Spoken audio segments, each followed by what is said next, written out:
right, we're officially live. Back again with Mr. Jimmy Palmiotti, Mr. Mark Tiny Spawny. Jimmy, thank you so much for joining us again, man. Writer, creator, artist, everything, man. You just done it all, Jimmy. And right now we're talking The Deadly Tales of the Gunslinger, the first 5 issues. If you're not picking up this title, what is wrong with you? Get out there and pick this up. Issue 6, is that 6? Yeah, it's 6. Nice. Next week, May 21st, it'll be in your stores. Make sure you pick it up. Yeah. It's Patrick Reynolds is back on it. We had a 2-issue break with Chad Harden doing the art, and then we got Patrick back on the book. Patrick had other stuff to do for a bit, so we had to get him a break. Yeah, understandable. Yeah. Well, yeah. It was fun anyways with the Harden. So all good, Jimmy. Glad Patrick's back. I was gonna be one of the questions is was it just a break, or is this gonna be kind of a normal thing where you maybe choose different artists or something? No, I want to keep Patrick on it all the time, right? Yeah.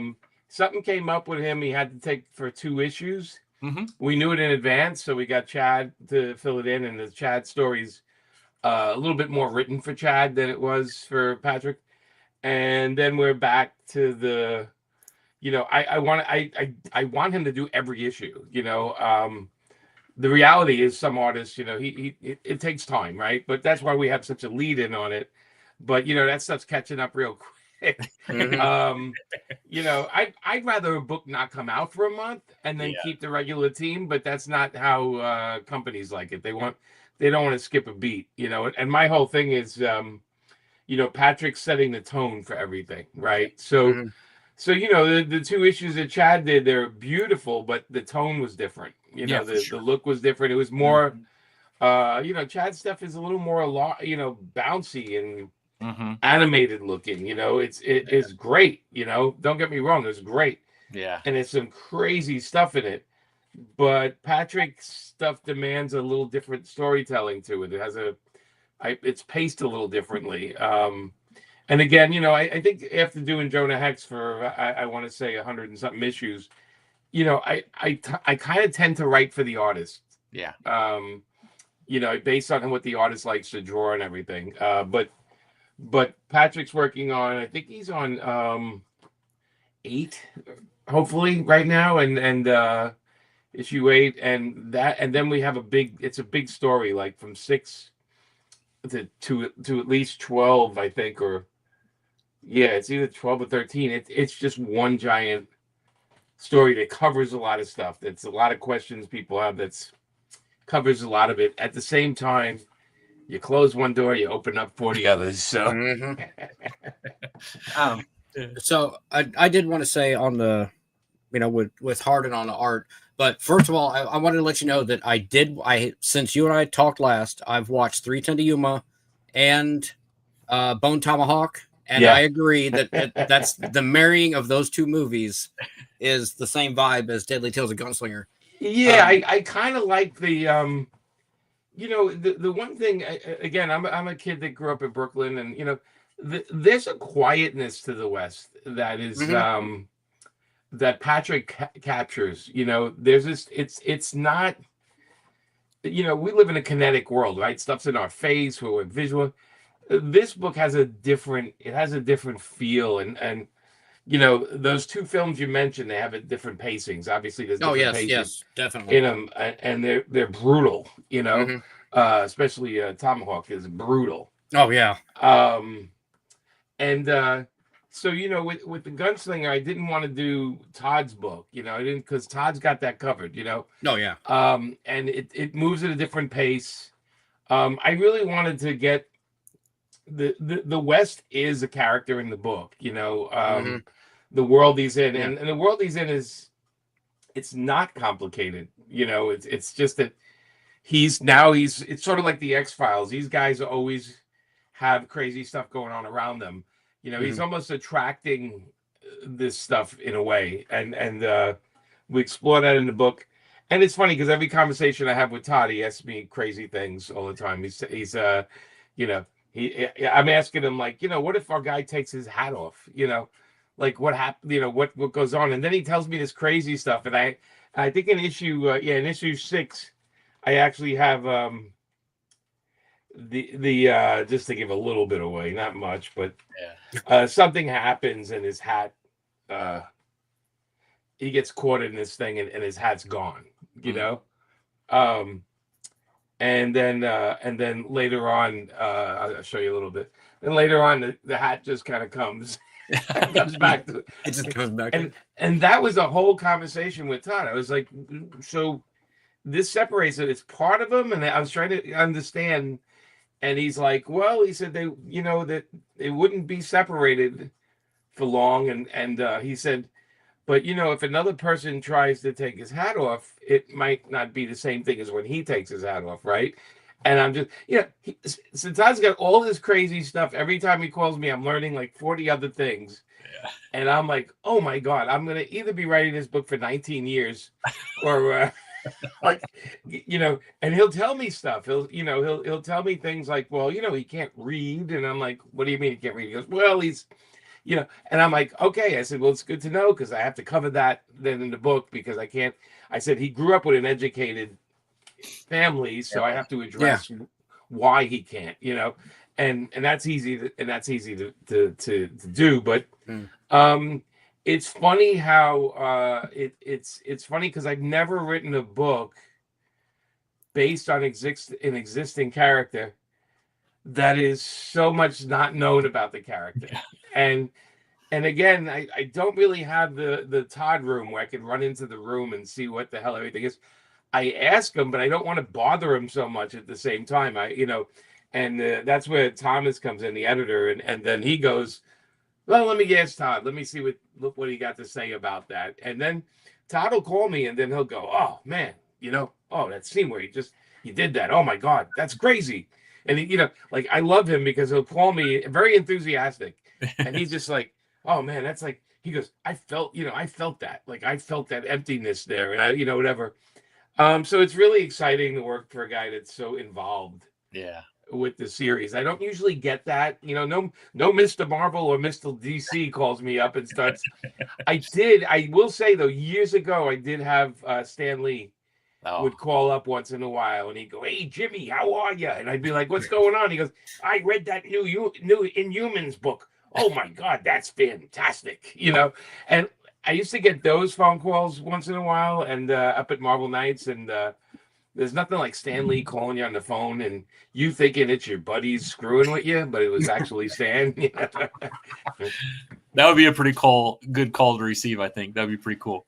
Yeah, I mean, he was he read all the comics, which I never believed that. And then he would call and when doing the Marvel Nights, he would comment on them. He'd be like, "Oh, that's really an interesting take. If I would have never thought of that," and that kind of stuff. And Todd's like that too. Todd is on every one of his books, and he looks at them all. And for a while, he was calling me almost every issue because he'd be like, "What the hell is that? And why is that like that?" And and I get it because I have a different storytelling technique than he does, So, but I think the books work together in its own bizarro way. But mine definitely has mine's. I think it's a little harder to write only because I'm not Todd. I think Todd could write this book in his sleep, but it would probably be different than what I'm doing. He'd probably have a lot of bad guys with millions of guns and a lot of that stuff going on. And I'm trying to like a slow, I'm trying to be in the character's shoes, trying to figure out the world around them, rather than being the confident guy. Yeah, he's not the confident guy yet. He's the reactionary gunslinger.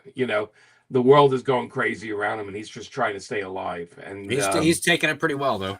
Yeah, I mean, he's taking for everything that's been thrown at him. Yeah, he hasn't yet learned. Like he keeps getting injured and he heals and everything, but he hasn't really.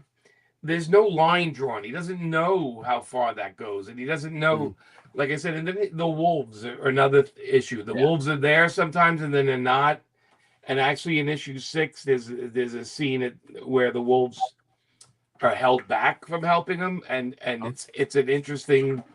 The relationship is in, but he doesn't totally understand it. He's just happy for it, but he's having these moments of like, why, And his goal is he's trying to keep his goal ahead of what he's got to do and what he wants to do. His sister, a whole bunch of things going on, but it's getting harder and harder for him to stay in that world, to stay in that zone because stuff is going on everywhere. Yeah. So I have a question, and Yes. Tommy and I found out about this from Thomas Healy. Apparently, there was a seed planted for this story way back in issue 1 of Gunslinger, which I left laying over there across the room. Yes. When I read, excuse me, when I read Gunslinger issue 1, when it came out, I didn't catch that. I just thought it was like a small little, throwaway story at the end of the book. I didn't realize who gave him that knife. Yeah. So Right. that just opens up a whole other group of questions for me. Yes. Because that's a good catch because most people haven't caught that, right? Well, I went back and reread it, and I'm like, okay. And it's also in the if you look in the first issue, we have some flashbacks and stuff like that. Yeah. And there's a handing, and there's like I said, it's one of those things that as we unwind, you can go back and read the series and say, oh, that's why that, and that's why that, and that's why that. But it's also complicated, right? Because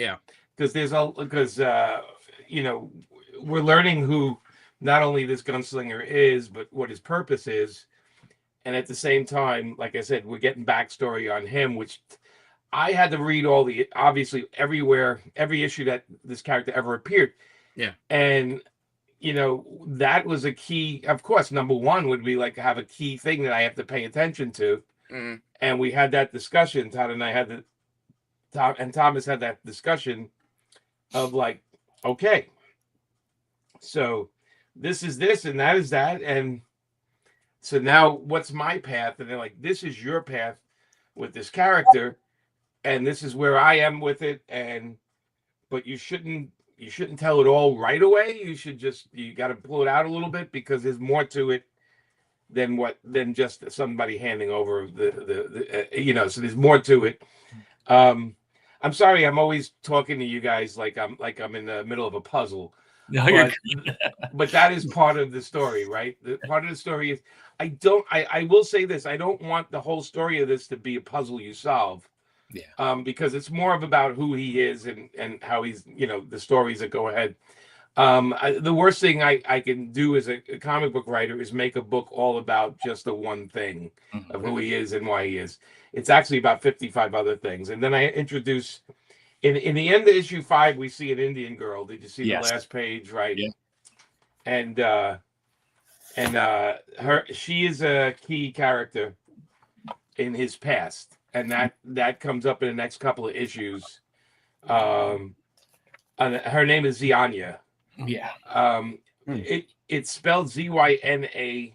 I'm sorry,Zyanya, but it's pronounced Zianya. Zianya. Yeah. Even though you might say Anya. Yeah. There's 100 ways you can say it, but the proper pronunciation is Zianya. Like I got a Z on you, right? Zianya. Okay. So it's easy. And she's a major character in his life. And with issue 6, we have this very cool flashback to when our guy was younger, and it's just a pretty cool thing about him when he witnessed and what. There's a point in his life before he became the gunslinger that we cover. But it has everything to do with the guy he is now and why she is obviously there and that character's there. So it's season 1 of a series that I just finished watching the what is it 1928, is that what the name the Harrison Ford one? And me personally, I could have taken another year or two more of it because I loved it. But it definitely has a feel of seasons, and that's what comic books are in a way, like this never-ending season. But a lot of story gets told in that show. I thought it was a great show. you know, there was stuff I liked in it that was out of the normal. But I thought it was good. If you haven't seen it, everybody out there, I would check it out. Just Harrison Ford's wonderful in it, but it's a lot more than just his character. Yeah.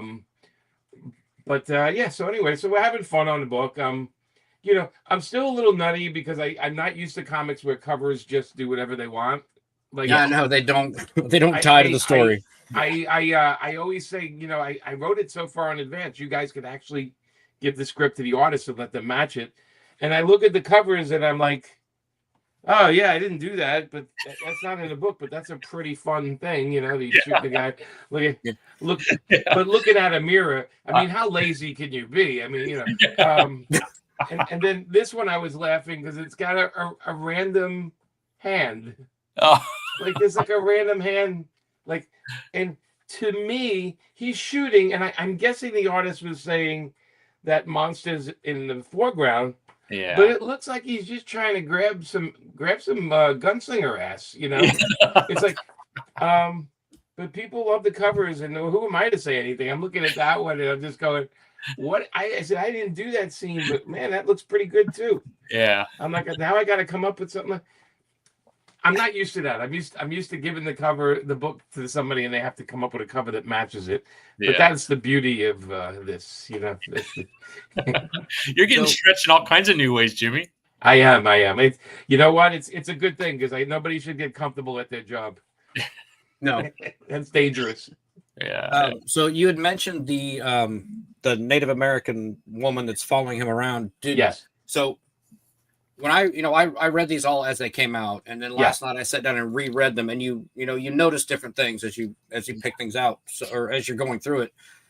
So I wanted to know what they were saying, so I actually looked it up. Were you trying to give them like a tribe or a nation, or like a group? Because the translation that I came up with said it was from like the Lakota tribe.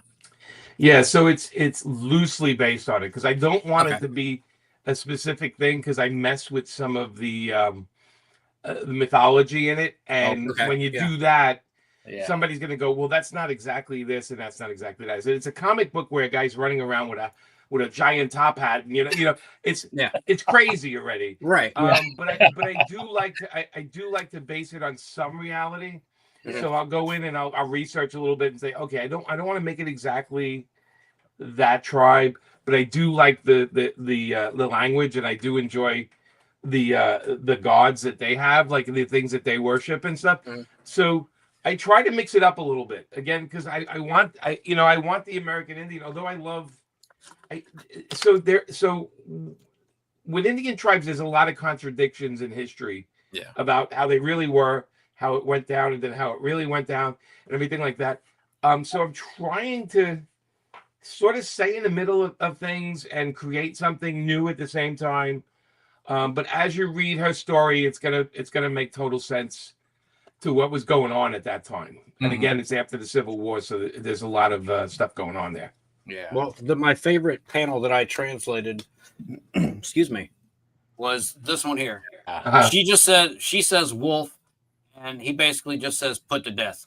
And that's it. I thought it was great. I'm like, what are they saying? So I looked it up.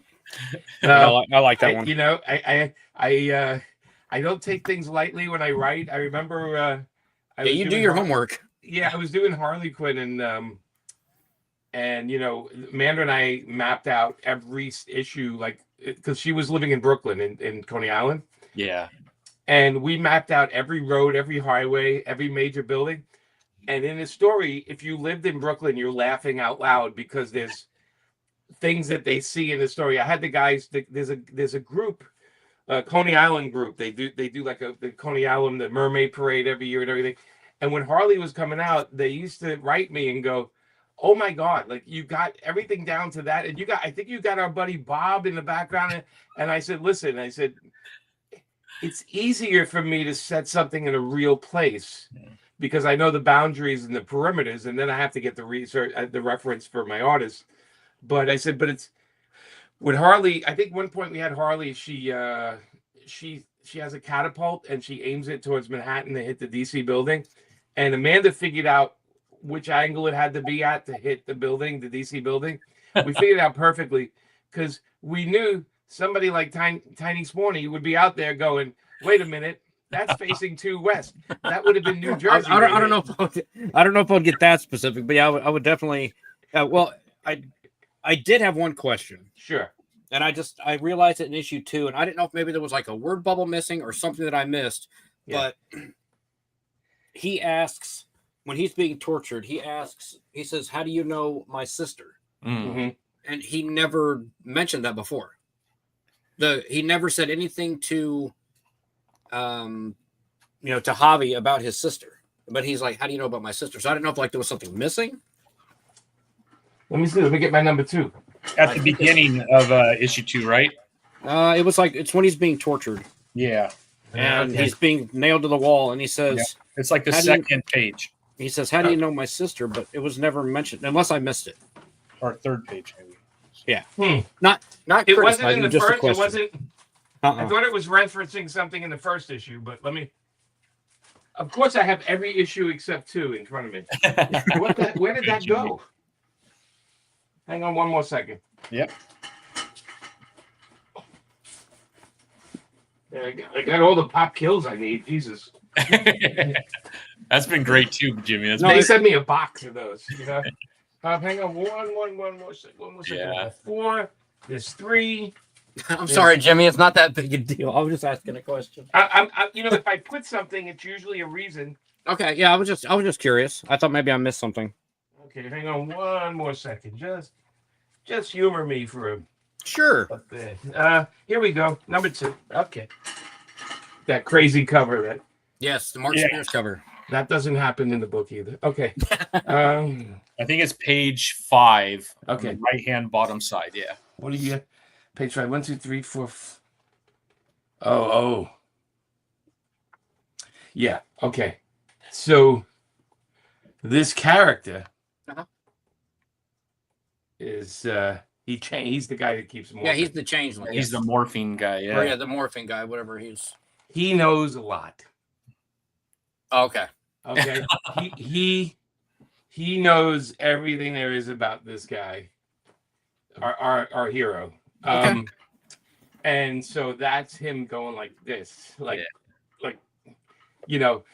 think the line is, and if I remember, because he's almost taunting him, right? He says, boy, there's some pretty pages. Yeah. Oh, his art is so good. Oh, okay. So what he's saying is, he goes, he can help you find your precious Amy. Mm-hmm. So it's him being like, he already knows that that's precious to him, although he's being a bit of a dick, right? Mm-hmm. But also at the same time, this guy's manipulating him to keep going. And the reason, and he tells him, he goes, go see a man named Wyatt King. Mm-hmm. And then we see in 4 and 5 Wyatt King. We see him. And there's a reason why Wyatt is not the same guy he started out with on issue 4. By issue 5, he's a completely different. Right. So this guy's he's a manipulator, and he's a shifter and a changer, and he's all this stuff. But his job, per se, is he works with somebody else that we see off screen, and what they're doing is they're trying to put this guy through the ringer to make him become stronger and become better. So everything about these stories is about him being manipulated to test his strength and then to keep pushing him. Because, without giving too much away, there's a reason there was a handoff, right? Because the other person may not have been exactly what they wanted. That's kind of what I was thinking after I read that little story at the end of the first Gunslinger. Like, there's got to be some reason why, yes, why Jeremy's not in the picture right now, and this guy is being brought up. That's right, that's and also, and I will be telling that story in chat. I think in issue, maybe it's 6. I think I have a callback to one thing. Hang on a second. I think I don't know if it's 6 or 7. Well, because we jump back and forth in time a little bit because we're selling a comic that has a character, and if you do too much of him out of the suit, People get very upset. Right. Yeah.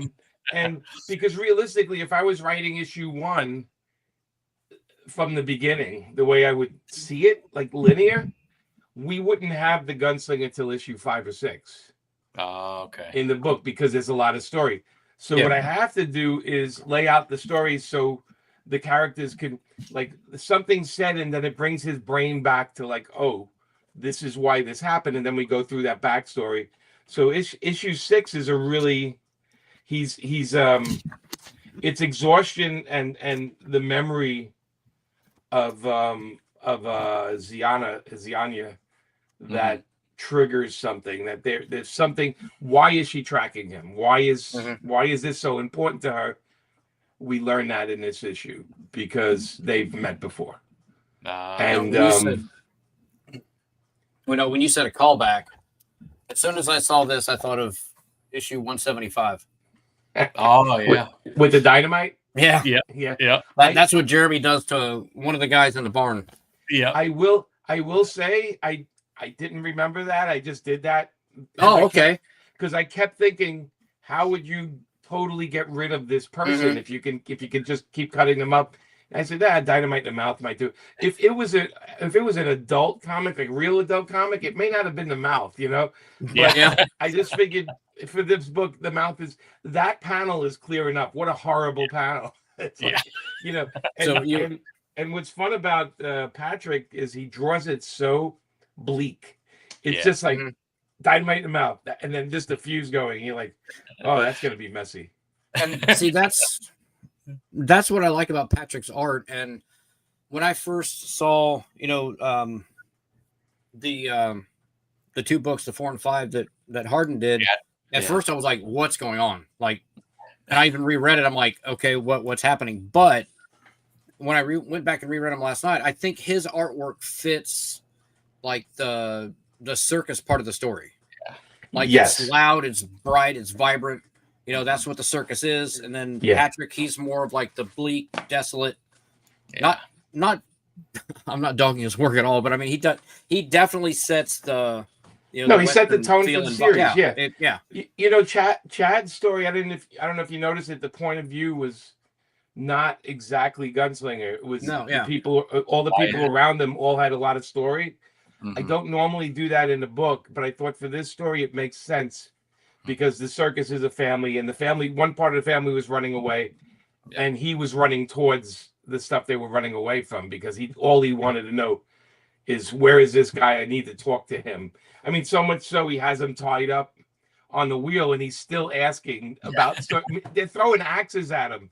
Which that one axe got really close, way too close. But Gunslinger is still sitting there going, "Tell me where she is," and I'm just like, yeah, he's relentless at that point.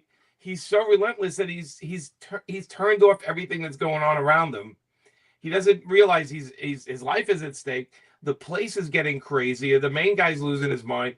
Everybody's like, there's people with antlers and all this weird shit there, and he's just like, I need what I need. I need my heroin. Get out of my way with that stuff. I need to get but it does pick up. And Chad was great for that. I mean, he's perfect for that. But I think the splash in 6 says everything. That calm again. Yes. Although there's a storm brewing here, and it has everything to do with the next few pages, because the next few pages, the storm gets bigger. If you've ever been in a flash flood or witnessed a flash flood in the desert, it's pretty crazy, and that's what we open with that in this issue. It'll be out in a week or two, right? I don't even. Next week, May 21st. Yep. Yeah. I know. I asked. I know they're coming out quick, man. I'm like laughing. I'm like going, God. It's like, I got to keep writing this stuff. Like, I got to stay ahead of this game. Poor Patrick must be like killing himself because he doesn't. Well, for us, right? It's been 6 months, Jimmy, but for you, it's probably been what, a year? Yeah. And Lewis with the colors. I mean, his coloring over Patrick. They're like a one artist to me. Like the two of them working together. He did a panel he colored a panel. I'm going to put it right up to the screen because I thought it was quite extraordinary. His coloring on this. I'll just put it on that bottom panel. Yeah, it looks awesome, man. Look at the colors, the way the colors are laid in. Yeah. I mean, that's the angry past version, and that's the now, you know. But the flecks, all the So good. colors, the reds and the, you know, you look at that and you can't take that stuff for granted. You look at it and go, that's like a real art form, you know. Lewis is man, when he's not on this, I just, like I said, I love his stuff so much. His coloring is just so beautiful. They work as a great team. No, it's perfect for the story you're telling, I think. Yeah. Jimmy, I had a question about Dr. Zebulon, the African American doctor that came and stitched up. Is Yes. that a character that is a one and done, or is that someone who will be seen down the road too? We're going to see him down the road. I wouldn't spend that much time on him if he was a throwaway. Yeah. He used a lot of panels, so I he, figured he might be around a little bit. He talks about, that's the first issue, right? Second issue, I believe. Second issue. Yes, two. He's at the train station, right? They're at the train station, and the father gets shot. Yep. There's a thief. And he stitches them up at the train station right there. So at that time in the world, there weren't that many African American doctors, right? Is it two? Is it two? It's issue 2. It's like page 1, 2. Oh yeah, here it is. Yeah. So 9. Yeah. You even so, brought out the actual doctor. I can't remember his name. Is it Dr. McCon? Who was the first African American? So I looked it up, and I was like, I don't know if you're just making up a story. If that's a real person, and sure enough, man, Wikipedia goes into great detail. Yeah, so I based him on that I wouldn't make it that character, that real person in real life. Yeah, but it made sense that he trained under him, and that he was heading west. He gets involved. We see him again later.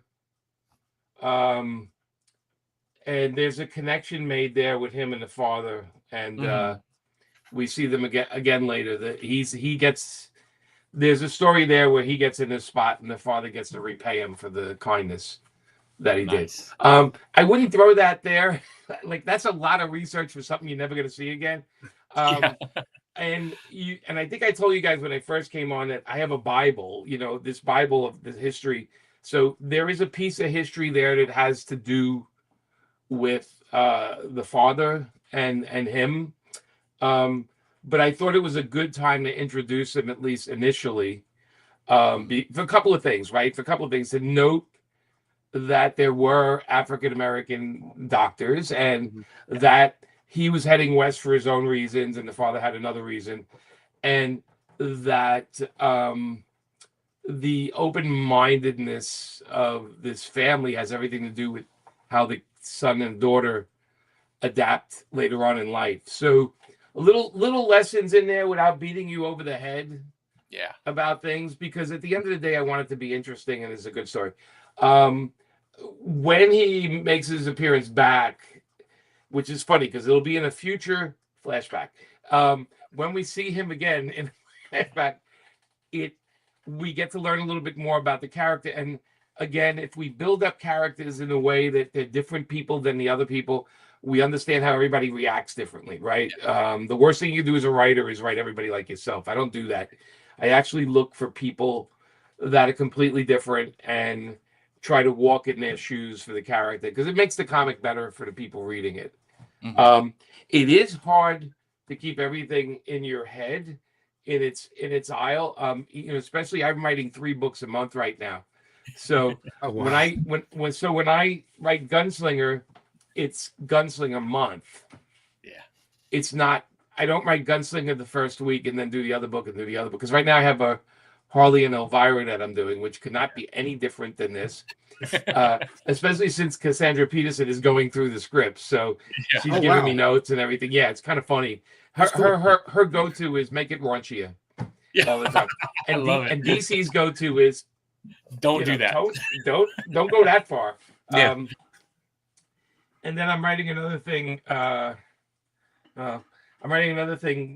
Called the Singing Forest, and that's basically takes place in the early '80s in Germany, in a town in Germany, and has to do with a family where the father's an architect, and they go from America to live in this small town in Germany, and they have to deal with how different it is from not only from where they live, but the house itself has some history, and it's they have like miles and miles of woods behind the house, and it's kind of fun, bizarro.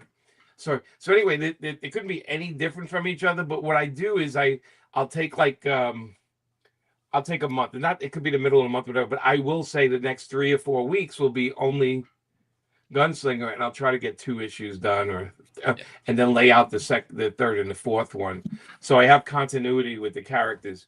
Like you guys talking to me, and then we're going over stuff reminds me of what I have to do, because I don't have it all laid out. I just have the backstory laid out, but I have this little map over here where I'm having things go and where they meet and everything. I'm also doing it. He's going more west as he goes, right? Yeah. So there is a map that way, but he does get pulled in different directions, and that's not so important to the story. It's important to the story that they're west of Chicago. That's what I will say. Is there's a Chicago part, and they're all west of Chicago, because around that time they had all the trains went out of Chicago that headed west, and that has to do with some of the way America changes while their characters are going through it. Has everything, if you ever saw Once Upon a Time in the West, the Sergio Leone thing with the railroads and everything, that is loosely based on what was happening in the world. And if you haven't seen that one, Tiny Spawny, Once Upon a Time in the West. I think you did mention that one the last time. I forgot, but I did watch the other 2. Okay, that one you really like. It's Charles Bronson. Oh, okay. And it's Death Wish. And Henry Ford, who plays against type in this movie, because he's usually this really great old guy, hey, let me help you. He's the worst son of a bitch you ever saw in this movie. And it's Italian production making a love letter of America, of the Old West. And it's probably like guys like Tarantino and all those guys, they love this movie. You'll see a lot of the things, and it's famous for having this 4 or 5, I don't know how many minute opening scene where 3 guys are waiting at a train station for the train to come in. And Tommy, have you seen this movie or no? I have not. I'm gonna watch it though. Oh, Once Upon a Time in the West. The Morricone does the soundtrack, so it's wonderful. They have an Italian actress, I can't remember her name, that almost steals the movie. She's so gorgeous to look at. But it's so, and Eli Wallach is amazing in it. Eli Wallach is, I think Eli Wallach. No, wait, I'm getting my Clint Eastwood movies mixed up. I'm getting my westerns mixed up. But this is, it's Henry Ford. It's Bronson at his best, and you're gonna see some stuff in the movies where you're gonna say, "Oh, that's where those other movies got this from." It's one of those type of movies. Just I put it up on the list because I got it right here. That's one you guys will just, I wish somebody could tell me a movie like that I haven't seen so I can watch it right now. I do. I think I watched it wrong. Will Smith was fighting a giant robot spider. Yes, you did right, Weston. Yeah. There's only Wild West. There's only one good scene in Wild Wild West. Do you know what it is? It's The only end? one. It has to do with Selma Hayek. Yes. When her pajama flap falls open, Yes. you see her ass. Oh yeah. The rest of the movie is boy, oh boy, is that? I swear to God, the guys that made Jonah Hex watched that and thought it was great. Because I'm like, what the hell is going on? But it's called Once Upon a Time in the West, and it was made. I can look it up, but it's just a classic. It's in 1968. I just looked it up, and you could watch it right now on Paramount. So if you pay for Paramount, the channel, that's where you can watch it. What a treat that movie is. Yeah. I mean, Jason Robards. That's right. I was thinking of Eli Wallach, but it was Jason Robards in it, and Claudia Cardinelli. I think that's the girl in it. Cardinelli. Yeah, it's guys. You'll thank me. Yeah. Like you'll watch it and you'll go, boy, that was wonderful. Okay. You know, it's just got a lovely kind of mean streak through it that I think is great.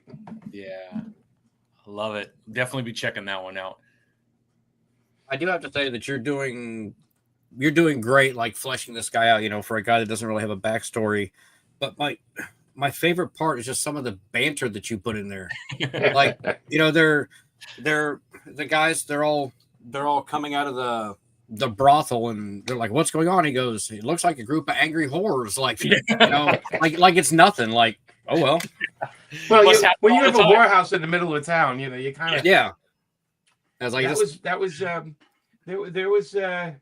issue 3, I think. Yeah.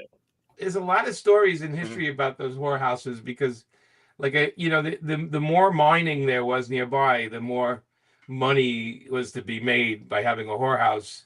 And they did own some of the hotels, and some of the times, you know, some of the smaller towns, the ghost towns now, right? Places that aren't there anymore. They were built up in 3 minutes. You know, they literally went in a whorehouse. It wasn't a hotel; it was a bar usually, and then like tents where people could sleep. And then once the mine dried up, the town was gone. You know, that we in the issues. I want to say 9 and 10 and 11. There is a story that revolves around the dried up silver mine, which what happens back then where they just can't go. So like with mining back then, it's not like now where they have all this technology and stuff. It's like guys went in and they get as far as they can and they can't get out of there, or the stuff starts caving in and they close the mine for 30 other reasons. And we cover a little bit of that in there. I read a lot about some silver mines, and I got inspired by some of what I read. But the fun of this book is too, I read a lot of stuff in history that always surprises me. Like I never heard that in my life, and I'm like, what? You know, and I think, you know, and you do see it in movies. You'll see a Western where they have something in it. There was one with Tommy Lee Jones and the girl from that boxing movie with Clint Eastwood, the girl boxer. I can't remember the actress name. Was that Jennifer Garner? No, it was like a Jennifer Garner, but I'll find out the movie in a second because I can see her face. I just don't remember her name. The movie with the main $1 Million Baby. Yeah, that was What's that? $1 Million Baby, Hilary Swank. Yeah, Hilary Swank. So there's a movie. I'll give you another movie to watch. It's called The Homesman. HOMESMAN. And it's Tommy Lee Jones and Hilary Swank. And boy, if that movie doesn't part you're just gonna watch it and go, this is horribly insane. It's great, right? It's great that they made a movie like this, but you won't see. You're gonna see a part of the West that you've never seen before, and it's basically, you know, when people lost their minds out in West, they didn't just shoot them and leave them in ditches, right? They put them in homes. They put them with priests or nuns and stuff like that. And this movie kind of touches on some of that I'd never seen before. And after I saw the movie, I started reading a little bit more about it. I was like, oh my God, this is like, a lot of this is real. It's one of those things, like I said, you read and we know this really, you know, maybe most of us know this real clean Western world, or you know, when we watch Dances with Wolves and we see that one perspective, which has its own great story, Dances with Wolves, because the guy that wrote it was, let's just say he was living with Kevin Costner as a charity case. And he worked on his screenplay for a year or two, and you know, he never he didn't love the guy, but he took care of him. He gave him a place to live, but he didn't like the guy. And the guy's like, well, I wrote your screenplay. You should read the screenplay. And he's like, that's okay. You just keep doing your thing and get a job. And finally, he gave him the screenplay. He's all right, I'll read it. It's after 2 or 3 years, and it was Dances with Wolves. Was the screenplay he wrote for Kevin Costner. He wrote it for him as a thank you. Yeah, pretty kind of crazy. If you read the whole story, it's a lot more exciting than I just made it. That movie turned out to be quite a hit. Yeah, I mean, it's because I mean, any movie with a John Barry soundtrack, you pretty much have you're not going to go wrong with. Yeah. He's made terrible movies better Yeah. because of his soundtracks. Yeah. I won't pick on any movies though. I usually talk about ones I love. Yeah. So. Well, just by the way, on the Homesman, Meryl Streep is in that too, as well as James Spader. So it's loaded with talent as well. I don't even want to tell you what they do in that movie, but they're in smaller parts of the movie. Okay, gotcha. It's definitely Tommy Lee Jones and Hilary Swank. Gotcha. But I guarantee, like I said, the movie will stay with you for a couple of days. You'll be like, oh, okay, and you might get a better idea of what I'm trying to do in the book. Love it. I love it. I love all this historical theater that you've been taking in your whole life that now we're being able to experience through not only Jonah Hex, I'm sure a lot of it was in that as well. Yeah. But also the Deadly Tales of Gunslinger, Jimmy. I think that's awesome. Thanks. Yeah, I was up at DC 2 weeks ago because we went in for the Thunderbolts premiere. Oh yeah. And so I went up to DC and I sat with the collections editor. They are I think in December or either in November or December, they're coming out with the All-Star Western Omnibus. Oh yes. And to give you an idea how thick this book is, to give you an idea. Yeah. Oh my goodness. Jesus. This is not the actual book, okay? Okay. Somebody took the comics and bound it and gave this to me, years ago. They made it. Oh, wow. That is cool. But it is every issue.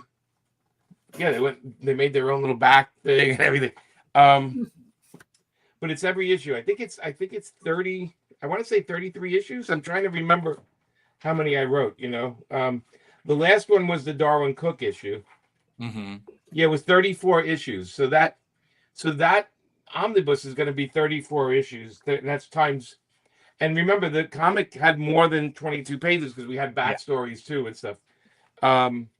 But the last issue by Darwin Cook is worth the whole book for me. Yeah. Because that's the last story we did with Jonah Hex. And if you haven't read it, it's one of my favorite stories. Yeah. Besides issue 50 of Jonah Hex by Darwin. But I'm really happy. But I told everybody that when it comes out, if you order it and you see me at a convention, I will guarantee you that I will draw a drawing on the inside of your book. Nice. Full drawing. I'll do a nice drawing on the house. You have to bring me the book to the convention I'm at. Yeah. But nobody will leave without having an original drawing on the inside of the cover if they buy the book. So awesome. It's a promise I make to everybody. So because I want it to do well because I want them to collect they said if that does well, they'll collect the Jonah Hex issues. Yeah. And that's really what I want, those 70 issues and maybe in 2 books it's gonna have to be because it's a lot of issues. Yeah. Well, that would be amazing to get those. Yeah. Before I die. Like I said, after I die, I don't care what happens. But I like to see it. I like to look. When I got this, I was so happy. I was like, oh, I can get rid of all those trades I got. I just need one copy, I'm an anti-collector that way because you look at all the crap I have. I just want everything in one book so I can I have a Milo Manara book that's like that thick, somebody just collected all of it. Love it. Me too, Jimmy. I just need one, just one. Yeah, one of everything it seems. Yeah. Well, I have one of the comic, one of the trade paperback, one of the omnibus, one of the collector's edition. You got to have a variety. You never know what you might want to read that day. Us comic folk, we're a rare brew. We gotta have everything and every cover. Look, I even go further. I want some of the art from the books. Unfortunately, 90% of the guys now are all doing digital art, so there's no comic book pages. I hate that. I hate that. Lost art. I went to Patrick. I said, "Hey, I want to get maybe if I can get page 1 or page 2 from the first issue." He's like, "Oh, it's all digital," and I'm like, "What?" And I'm like. I told him, I said, you should have drew that whole issue. I said, you could have sold that for a fortune. Oh, yeah. Oh, to be honest, you would just sell it to Mark. Yeah, well, I don't know about that. But I'm just saying that, you know, I tried to tell him, because he's a younger guy. I said, listen, Yeah. when you get my age, you're gonna wish you had all that stuff, because you know people. I have all the Ash pages I did with Joe Quesada. We have all those books, and I'm just like, yeah, we'll sell them one day. It's not going to be $30 a page like I would at the con way back when. You know, I used to have a pile of pages for $30, and I'm like, man, I look back at that. I'm like, God, I gave away when we did Daredevil together, Joe and I, we gave away the covers as gifts to our friends. Wow. Only one friend has sold it so far, which is Kevin Smith. And he Okay. got like $100 and something thousand on that cover.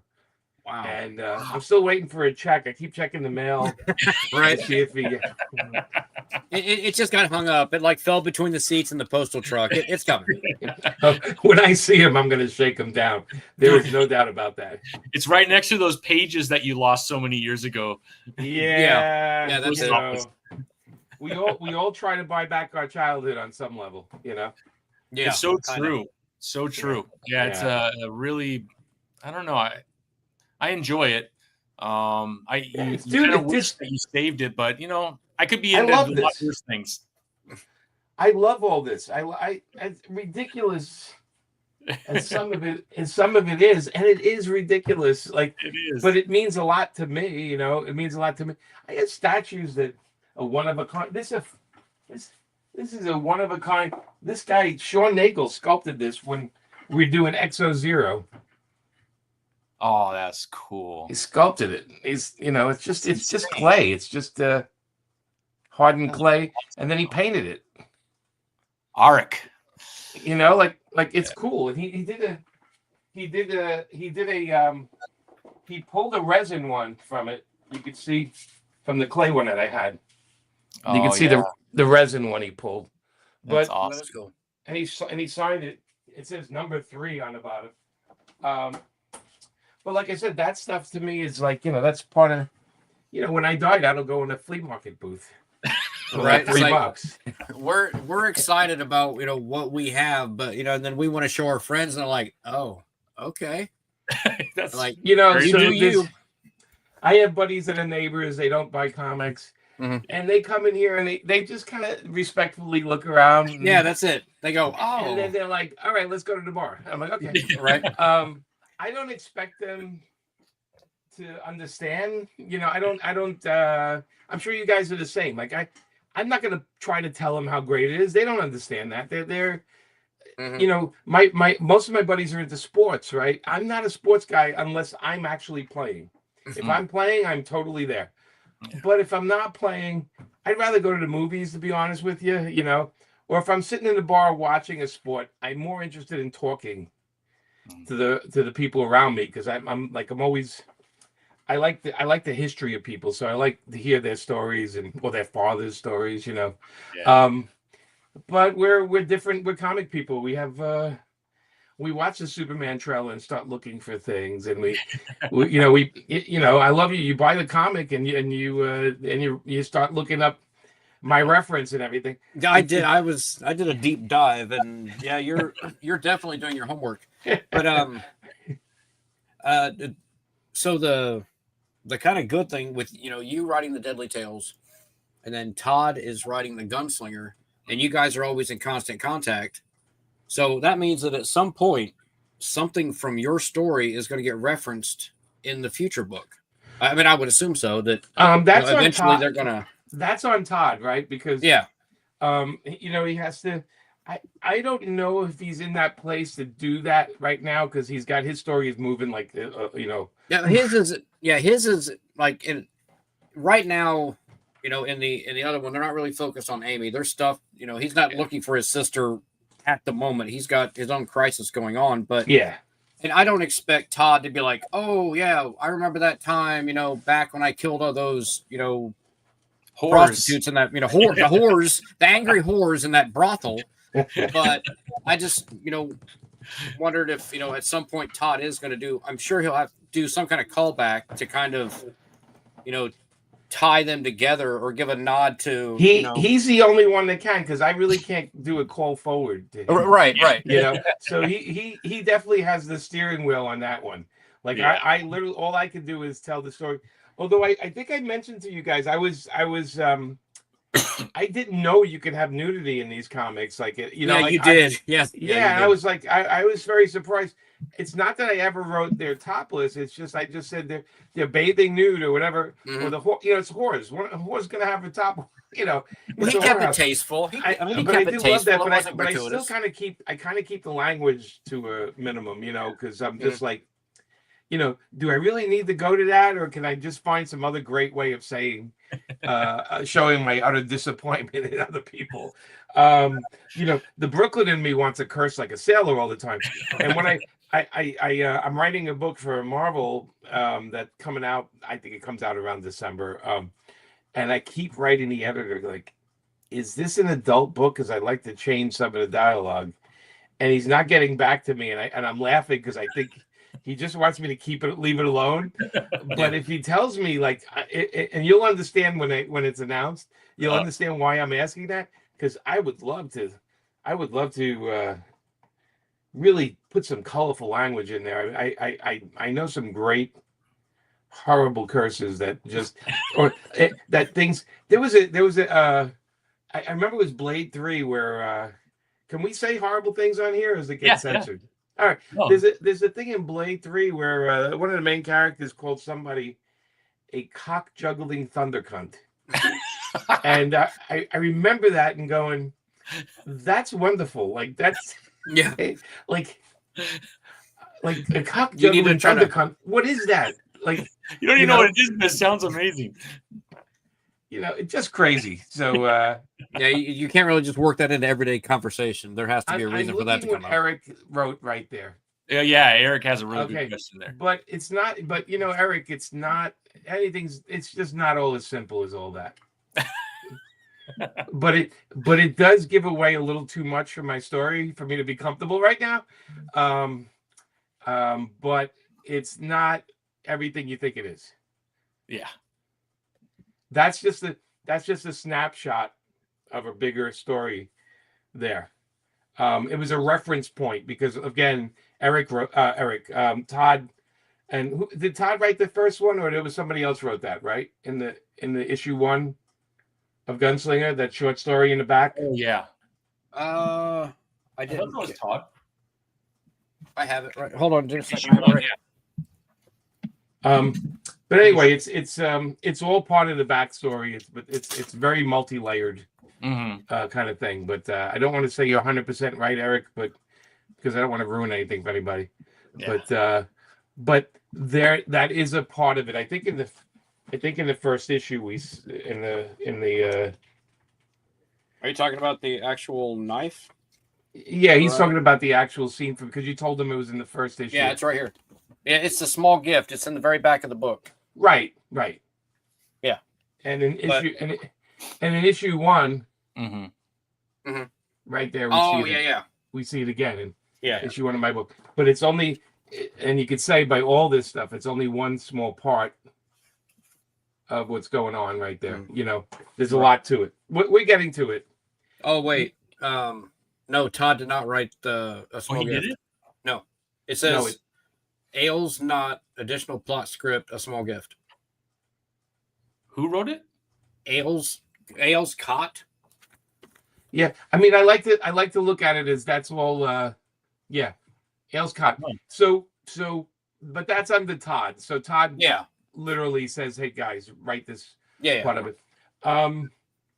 There's a lot more to it, and that's what the fun of reading the book is. That we'll start to see a little bit more what that means. Yeah. I put it in the first issue because I felt like it was another key moment. But there's like 15 of them actually that have everything to do with each other. Oh, with every issue, with every new issue, it's like we do get more of the backstory, but then you just give us more questions. Well, it's like, who is that? What is she doing? Like, you know, how, like, as I was reading, I'm like, how did Mara know, like, why it was that he was gonna change, and what did he change into? And, you know, he just, he passes out. So then we have to. There was a thing in issue 5 I was laughing at because it looked like a throwaway line somewhere.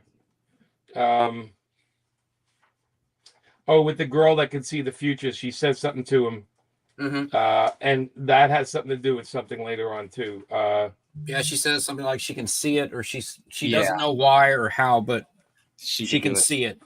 She knows what's coming, is what she says. Right. Something to that effect. Right. So there's a lot at play. Symbol carved on the table. Yeah. Yep. That's yeah. So a lot of these things are part of a bigger picture. What's great is not all of it's figured out, right? So Todd's like, you can go in and mess with that, and I do, because I want it to be linear on some level, and I want it to mean something. And he wants me to stay on the book for a couple of years, so I have to make sure I make work for myself.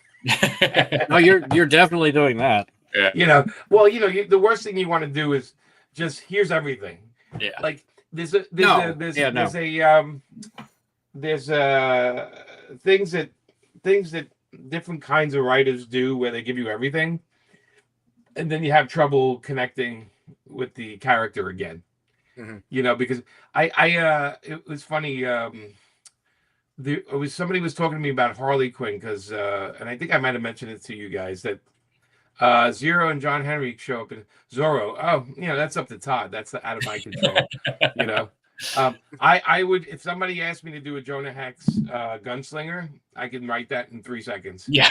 Because I know exactly what I would do, and it would be brutal. It would be brutal. But anyway, we're talking about Harley, and Mando and I did 100. I think it was like 120 something issues in a row, right?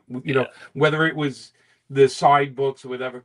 But the thing we did is we kept the continuity, and that's why the omnibus 1, 2, and 3. It's a sequential story, and I did that because I'm a comic book collector, and I feel that unless there's a connection, sort of like the first 150 FF books, right?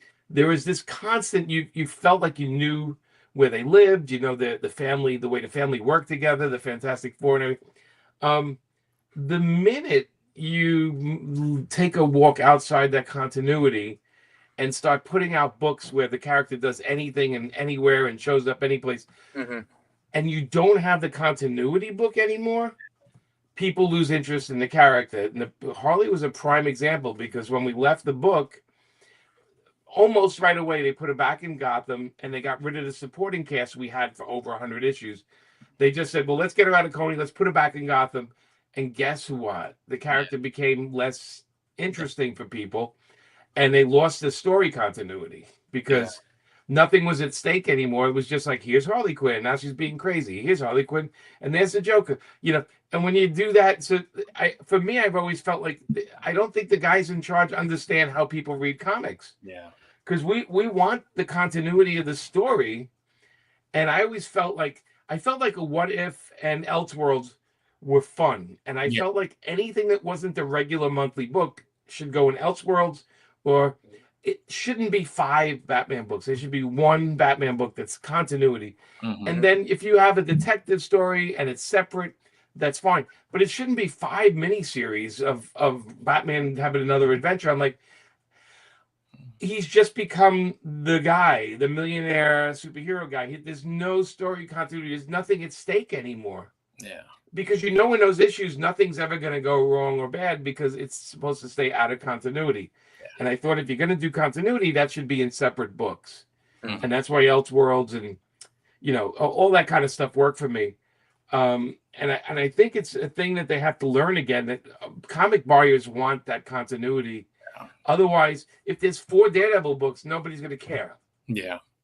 And if there's 4, again, having 2 Gunslinger books, at least Todd was really smart. He said, I need one in the past and one here. So they are very different. Yeah. Right, but there's continuity in the difference, right? Oh no, there's like that, there's that line of continuity. Right. But I mean, they are different enough to where I'm like, okay, I know where I'm at. Right. Is this, the newer version or the older version, right. But essentially of the same character. Here's what happened. The greed factor fell in, right? So modern comics, they have to relaunch every series with a #1 every 2 years. Yeah. And drives me crazy. And here's the history of that. Which Todd won't do. Here's the history of that. A good selling book, let's just use a number, was selling 60,000. But they ended at 12th, and they put a new number 1 that sells 180,000 because that's 27 covers, but issue 2 goes boo. Yeah. And issue 2 is selling less than issue 12 of the last series because people who were following the last series said, why am I bothering? It's a brand new storyline. Who are these guys doing it now? Yeah. I'm not buying this anymore. Yeah. And then the new series starts and the numbers are down. Yeah. And this happens every time. It happens every time. They restart it, or they feel, oh, who's this writer? And why do I have 6 different writers in 1 year on this character? Like, it doesn't sound the same. They really think, I sometimes think that the companies think we don't actually read the books sometimes. You know, like I think sometimes they think we just buy them out of a reflex. But it could not be further than the truth for somebody like me. I need the continuity. Yeah. Because I buy the books. Not just, but I read like every single Spawn title. I mean, it's how are the rest of them? It is a way to escape. The rest of them, like, you mean as far as like the other new titles? Because I don't get a chance to read them. Okay, so just from what came out today, we've got Black Ritual, which Thomas Healy, he's doing a great. Tom, like, I have that way book. I bought that. So issue 2 just came out. The main title, shit's getting ready to get crazy. Yeah. Like, so I know something big is like getting ready to blow up. And King Spawn, it's not King Spawn. I love the book now. When it first came out, I read it, but I didn't care for it. The story's kind of evolved, and I like it's just like a grittier version of the regular title. Right. But I like, the Lyra character, which I thought for sure was going to be Angela and Spawn's kid. They got together in the Angela title, so I'm like, she's got orange hair, she just shows up out of nowhere, she doesn't know her parents. I'm like, that's their kid, and it's not. And I'm like, oh. But like Sam and Twitch, they do like different cases. I was offering Sam and Twitch at one point. Yeah. Oh, were you? And and I said it's not I can do it, but is there anything else? And they said, well, how about an Old West Gunslinger? I was like, yes. Sam and Twitch, you can, that's fun stuff, but it's detective stories, Yeah, but it's like the different stories. So right now, we're on the second case. I'm really liking that book. Rat City, the Erica Schultz book, she started her own thing too, and that's great. Like, in the future, it's not even like the way that she, has done her story. Like, it's kind of in the same universe, but like in the future. It's not right.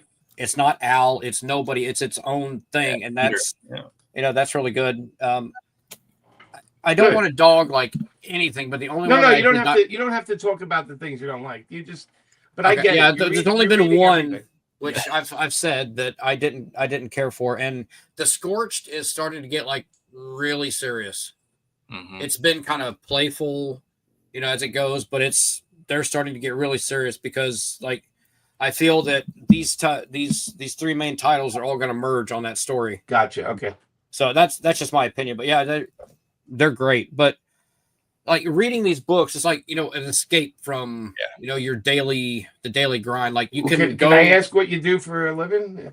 I'm an electrician, service electrician. So I go here, there, and everywhere. I might be working at a news station one day. I might be working at the base. I might be working at a grow facility. Like I never know where I'm going to be most times. So there you go. I need a good electrician. The guy I have, all he wants to do is come here and talk politics, and I'm like, I don't want to talk politics. Tell you what, just kind of like write me into the story, and I'll drive down there to Florida, and I'll do whatever you need. There you go. I'll take care of you. Tiny Spawny makes an appearance. I wouldn't be calling you Tiny Spawny though. It would just it would have to be like some it'd have to be either your name or it'd have your look. Yeah. I wish, and I can't remember when it was, but Todd did that back in, I think it was in the 2000s. They ran a contest where somebody could make an appearance in the book, right? And I mean, not saying that I would win, but I wish you would do that again. I would like a chance to be. I don't want royalties. I'm not going to go to Comic-Con to sign I've signatures. killed I just I've would like to killed be in the people I know. universe, you know? I've killed people I know in the books. Oh, cool. Oh, Okay. do you? Yeah. I That's was cool. I would be honored to be killed by you, Jimmy. I'd kill fans. You'd have to, what you'd have to do, both of you, I'd put you both in the book. Here's what I need from you. Okay. I need the name you want to be called All right. and a couple of photos of you. All right. Now, granted, you're probably both going to get shot in the face or killed. Okay. But if you get me an email with all that stuff, I'll see what I can do.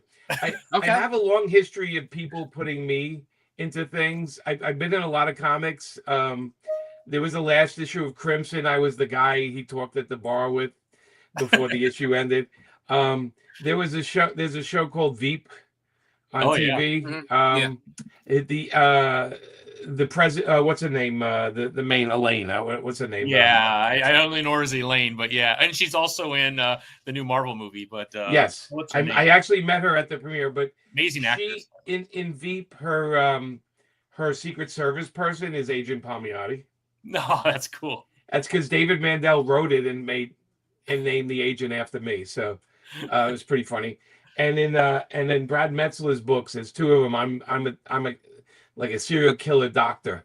You know, Dr. Palmiotti's like a serial killer. So I've been thrown in things. So I get the fun of that. So you guys you have to follow through. You follow through, Right. we'll make it happen. I love it, Jimmy. That's the I think electricity might have been in its infancy during this time period. So you know, some of the first things where electricity was used commercially, well, like Coney Island was an experimental. Yeah, it was streetlights. Street lights and stuff like that.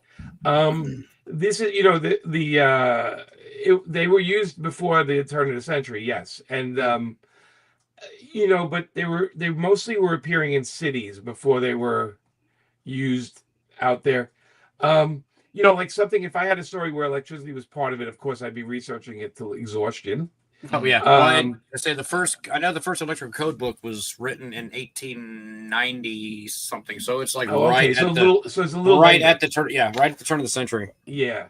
And then it hit really quick because, like I said, although electricity is also responsible for burning down Coney Island twice. Mm-hmm. I think 1906 and 1917, if I'm correct. Oh, wow. It just burned the whole place down. It also used to burn down wooden hotels all the time too. But you know, live and learn. You know? Well, yeah, I do like that. You know, you do your research for the books, but yeah, I learned that early on with Jonah Hex because I told Justin and I used to say, you know, people are gonna, because we're New Yorkers, they're gonna look at this and try to find the cracks, you know, where we don't understand things. And I remember. We were writing an issue with Jonah Hex where we had a harmonica, and I spent so much time looking up what year harmonicas were being used, and then I realized that at some point they were expensive instruments. Oh, and you watch the movies and they're always like, you know, and I'm just like, yeah, but actually that year, unless you were a very fancy Frenchman, you wouldn't have had one. Yeah. You know, or you robbed and killed a fancy Frenchman. I'm not one of those guys. I'm one of those guys that'll watch a movie and find like mistakes. I'm not the one that's looking and saying, oh, well, you know, that phone didn't come out for like 2 more years. Right. So if you throw a harmonica, I'm not going to be that petty. No, I know, but it's funny because when we were doing Jonah Hex, we got a call from a magazine. It's called True West, very popular Western magazine. And the guy got on the phone with me, wanted to do an interview, and he's talking to me for like a minute, and then he just stops and he goes, "Where are you from?" And I'm like, "Brooklyn, New York." And he goes, "But where did you live out here?" That, you know, I said, I never lived there. I only lived in Brooklyn, New York. And he goes, "Oh, you're breaking my heart." And I'm like, "Why?" And he goes, "Those Westerns are so good and so authentic, but man, you're a Brooklyn boy." And I'm like, I am a city boy, but I said, I have done my research. I have ridden horses. I've taken horseback riding. I went on a ranch in California. And I said, and Justin used to work on a ranch. And he goes, "Yeah, but I expected a different accent when I called you." And I was like, and I think he mentioned it in the article, like, you know, the Brooklyn accent. And I was like, so I don't know what to tell you. I said, when I open my mouth, I hear an idiot, but my writing, unfortunately, is a little better, Yeah. No, but no. So when I say that I like that that you do some of your research for it. It doesn't really change the story because I mean obviously the stuff in this book is fake, but what it does is the stuff that you do reference that is real. It just kind of grounds the story a little bit. It makes it it makes it seem a little more real to me. Yeah, and that's for me. I need to be. It's funny because I did a breakdown of a barn I was thinking about. It was a barn in the middle of a town, right? It wasn't like off set. It was actually a part. It was on the main street. There's two kinds, right? There's like the main street one, which is usually only because that's one of the first things built. Mm-hmm. And then there's ones that are built off the main street because they don't want the smell of the horses, so they build them a building back or whatever.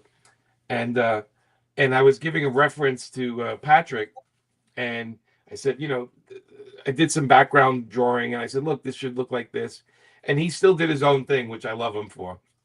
And I was like, okay, that's another kind too. There was 3 different kinds, so he nailed it too. His reference was correct too. Both of our reference was completely correct. Mm-hmm. But I was trying to show him I needed something framed a little differently. I needed the camera to move a little bit. And that's crazy person stuff. I know I drive him crazy when I do that, but when I'm writing it, I actually see it like you see it TV. Yeah. When I'm writing, I'm just trying to report what I'm seeing. Mm-hmm. If that makes sense. So I say sometimes I'm like, can you drop the camera a little low so we get a feeling of a bigger feeling about it, stuff like that. Mm-hmm. And that's part of comic writing. I mean, you're not only doing dialogue. I mean, dialogue's the last thing I do. I hear what they're saying. I know what they want to get across, but then I try to think of a fun way to say it. And that's why different characters speak differently in the book. I don't know if you noticed. We'll have one guy fully blown, sir, I say, and then the Gunslinger will be a little like a 3-word guy. Like, I don't like that, These flourishes I'm trying to show that different people are speaking differently. The English language was butchered back then by so many different, and you had so many people coming from Europe that the language sounded different coming out of different people. Deadwood, it all sounded like poets, right? They all sounded like Shakespearean poets in Deadwood. But it's just different styles. I think in 4 and 5 I had I think King or Wyatt would be speaking differently than everybody else. Toward the west, right, Jimmy? Because everyone's coming in through the east. Yeah, they're coming from all these different countries, and then the ones that had the money or the fortitude to go west, you're probably coming across a lot of different people with a lot of different dialects of English.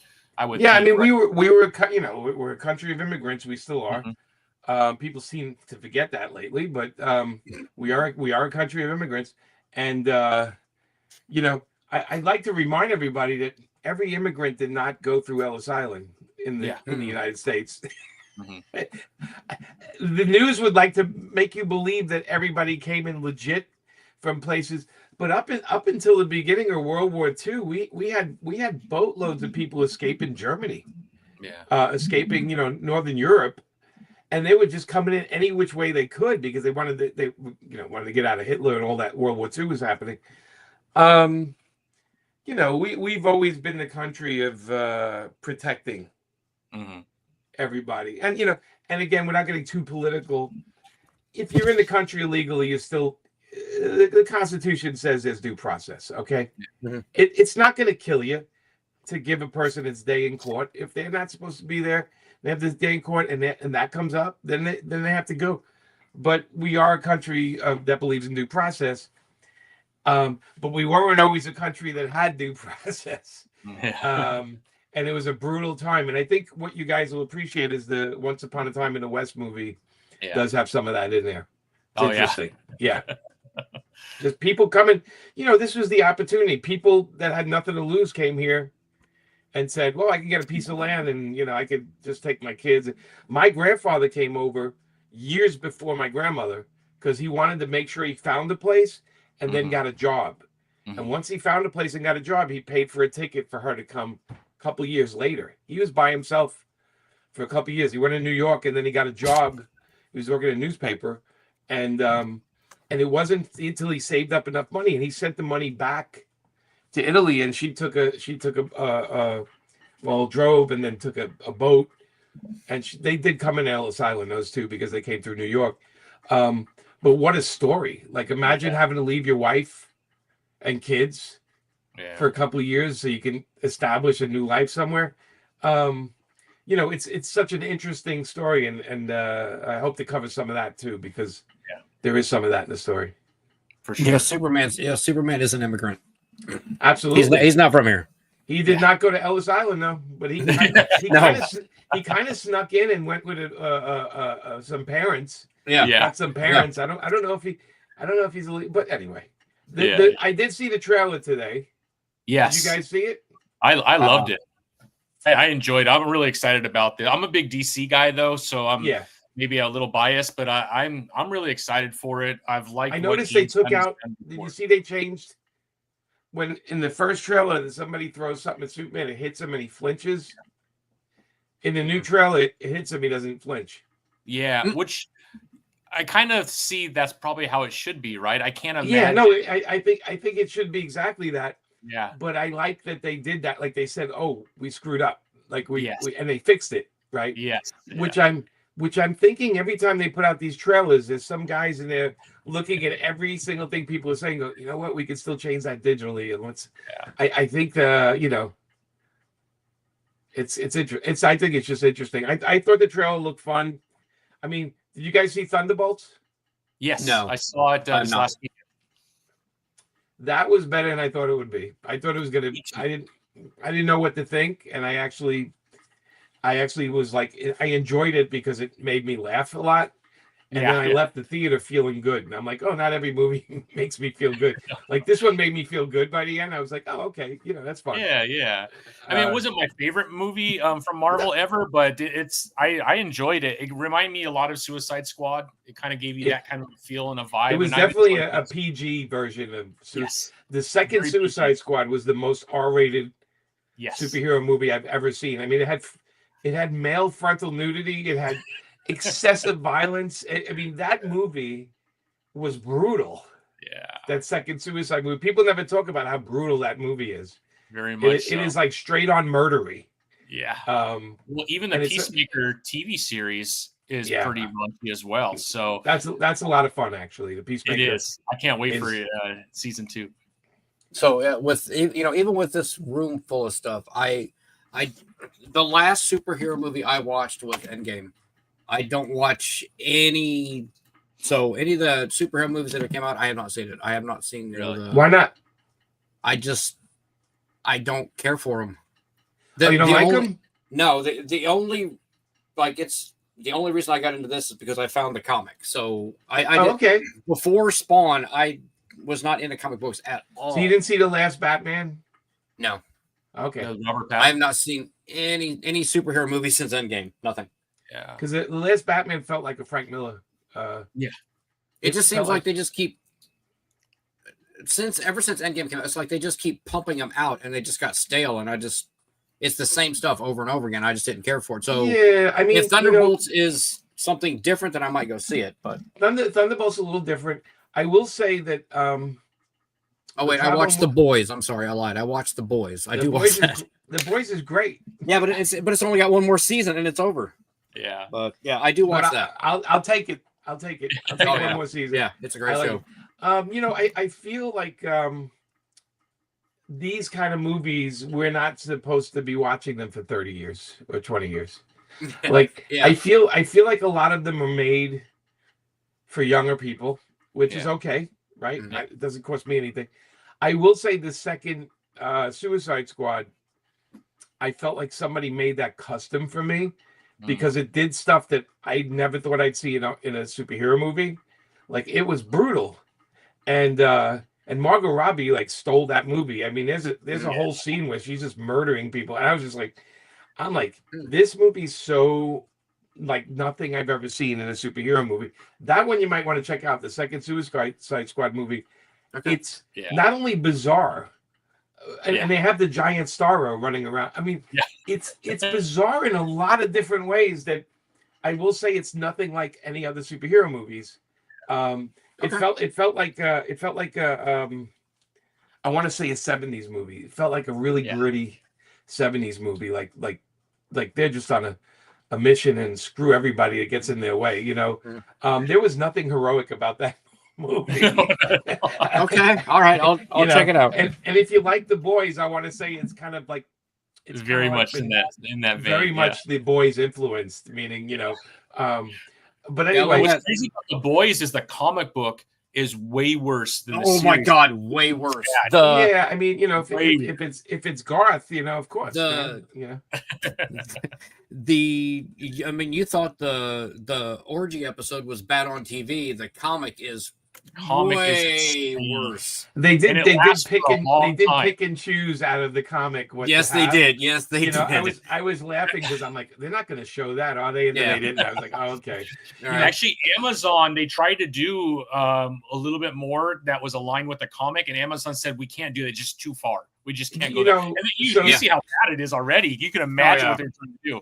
Yeah, because I have read the comics, and I actually have the compendiums for them. And the show, but I haven't read past the show because I don't want to ruin it. That's all right. So Garth and I have been friends for 30 years. So nothing surprises me when I mean, we worked on The Punisher together way back when, and Welcome Back Frank and all that. He's of another universe, Garth. His imagination's insane. Now, if you sit down with him and have drinks and a beer, he's the most laid back guy. None of that stuff appears. He gets it all out in his writing. Yeah, and I think The Boys is wonderful. The Boys opened up the door for things to get a little crazier. Oh yeah, it made it more like we can have more adult comic movies if we like. And I think Suicide Squad 2 is right in there. It just jumped in. The Boys was a hit, and James Gunn said, "You know what? I'm going to go all boys on this one," and it worked. I thought it worked really well because it was one of the few movies I sat there, and I was like, "Yeah, this is screwed up." I kept laughing because I was like, "They're not going to do that." Yes, they are. yeah, they did. I mean, I will say it was R-rated, so that at least gave me a heads up. Yeah.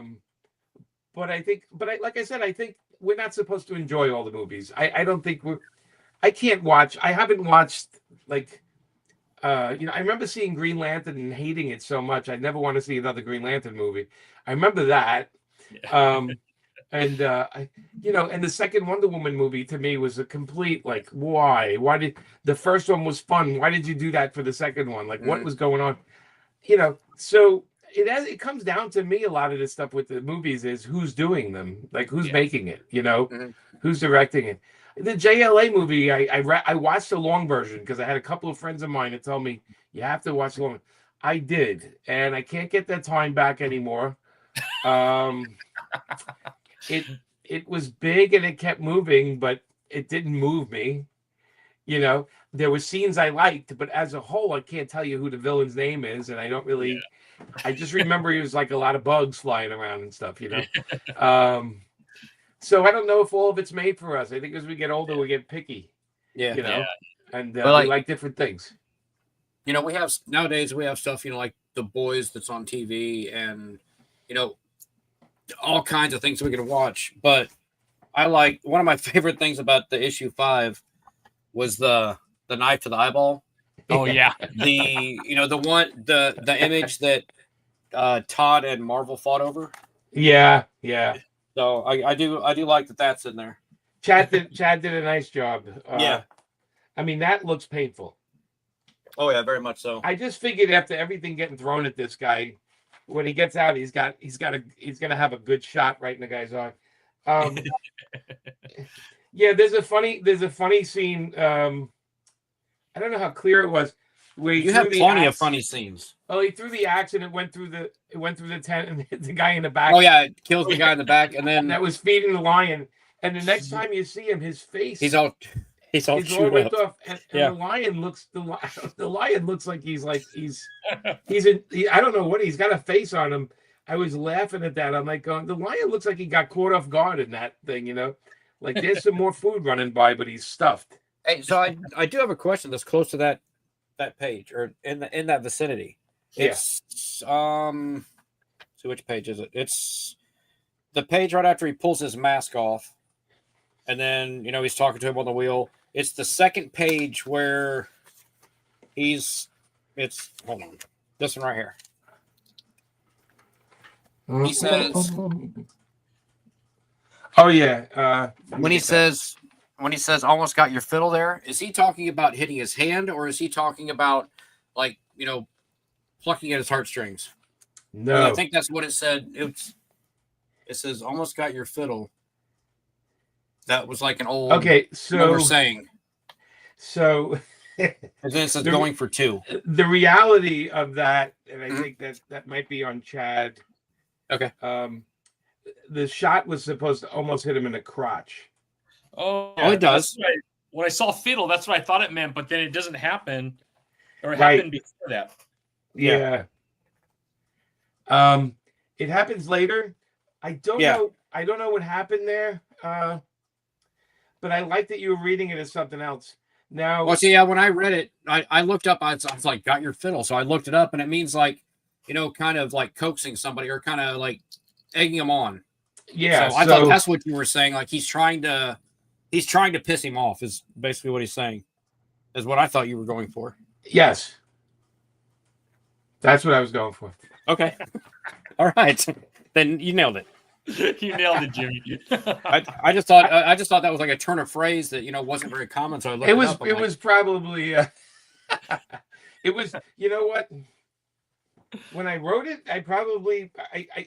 it's funny because looking at this comic is like looking back 2 years. Like, oh for me. yeah, I know. It It's like seems you so wrote far this away. and you put it away. Yeah, I get it. And my brain was like, fiddle must mean his dick or something. Yeah. Yeah. But then he says, Oh, almost that got the makes fiddle- sense. Yeah. He says, almost got the fiddle with that one going for 2. Yeah. Yeah. So That's why I Yeah. thought he was like looking at his, trying to pluck at his heart or get his goat is what he was trying to do. yeah. He doesn't have 2 fiddles, I don't think, Jimmy. That'd be a I unique. don't know. I'm, Right. I'm trying to read because he's got some dialogue. Now you got me. You got a minute to sell me, and now you're going to make all of my problems go away and make this right by me. Go. And it's just you keep seeing knives hitting. It's supposed to be knives keep hitting him as he's spinning. Yeah. It's hard.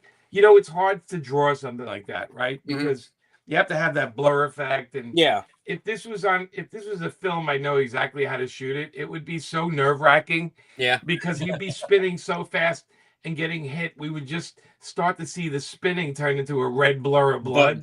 Yeah. But doing it in a comic is tough. Even the other page where it hits him right between the legs, and then Chad turns the camera so it's right side up, so we can see that it's right. Oh, Right it in is his crotch. right there. And he's laughing, and what's his name? He's just laughing. He goes, "Yeah, spin it faster. You'll believe I never threw an axe before." He goes, "You believe I never threw an axe before?" He just Yeah. But he's cracking himself up at that point, like that he got him right, almost got him right between the legs. There's a scene I like in there that to me is always the most realistic thing, which is when he pulls down the mask. He wants to see who he's talking to. Yeah. Yeah. And then he goes, "Hey, someone turn you inside out," and he puts the mask back on him, Yeah. You look better with the mask, my friend. which is something I would do. Yeah. Because I'd be like, I don't want to look at that. I'm like, Yeah. put the bag over it, Anyway, so don't play with your fiddle tonight. Yeah. No fiddling around. I did have one more question. So at the This end is of like issue going 3, to school. It's like I'm explaining the teacher's No, asking me, "What does this mean, Mr. Palmiotti?" I'm like, this is going to go on your permanent record. This is going yes, on your grade. well, that's way gone now, so it's okay. Yeah, no, I like the way that the gunslinger was like telling this reporter just like basically to fuck off, to leave me alone. But then at the very last panel, it's like they show that close up of his face. So that means that I'm guessing that I'm guessing.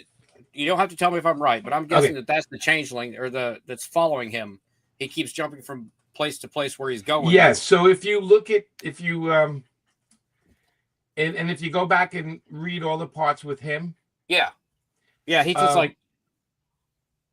just like trying to ask questions. Gunslinger's like, "Fuck off, shut up, leave me alone."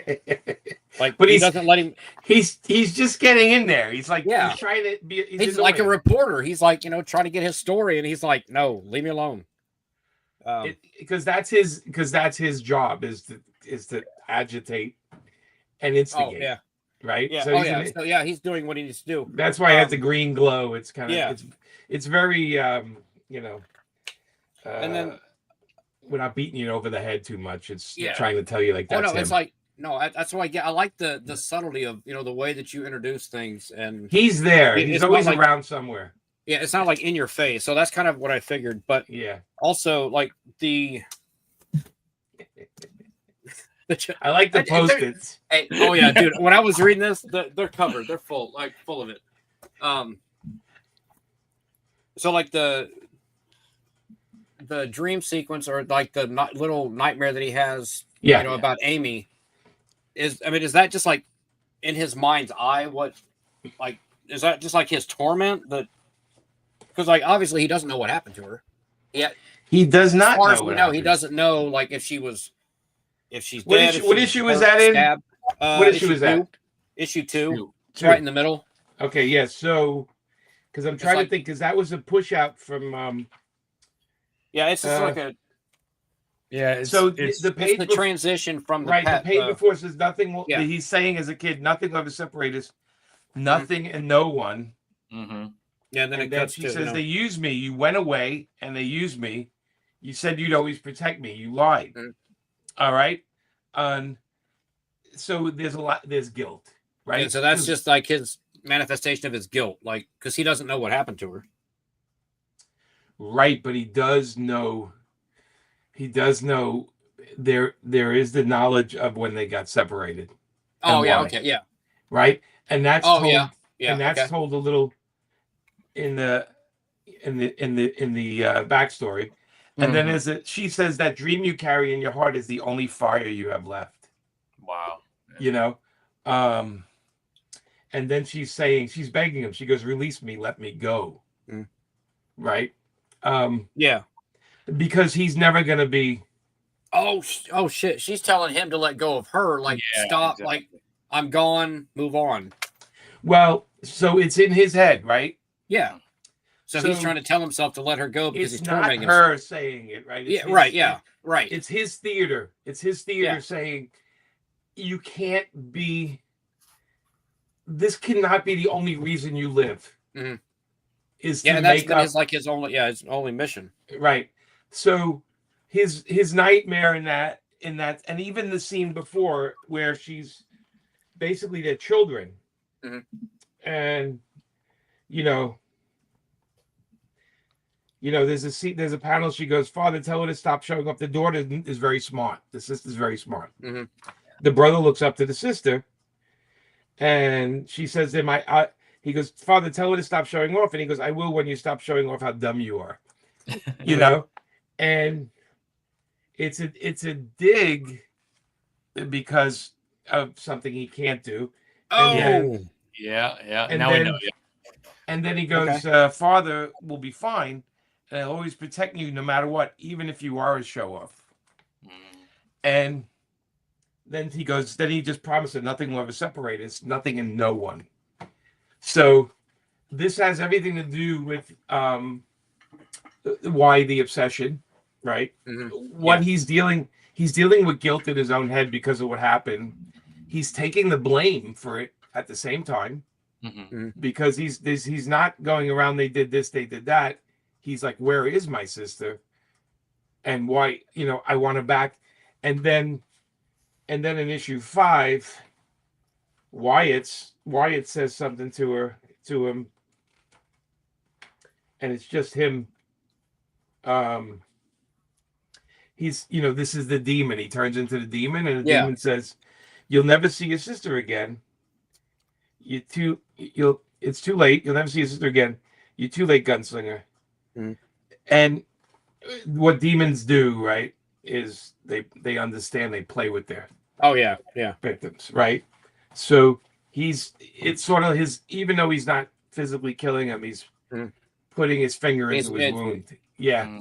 right mentally. there. Yeah. Yeah, he's telling you the last thing, you know, the last thing he wants to hear as he goes away, because he's got nothing left. So there is a point. There's a conflict that's going on from the first issue when we see that guy that morphs. There's a conflict between them. There's a conflict in the guy that morphs, who he's working for, meaning like, why am I wasting my time on this guy? He's a mess. Mm.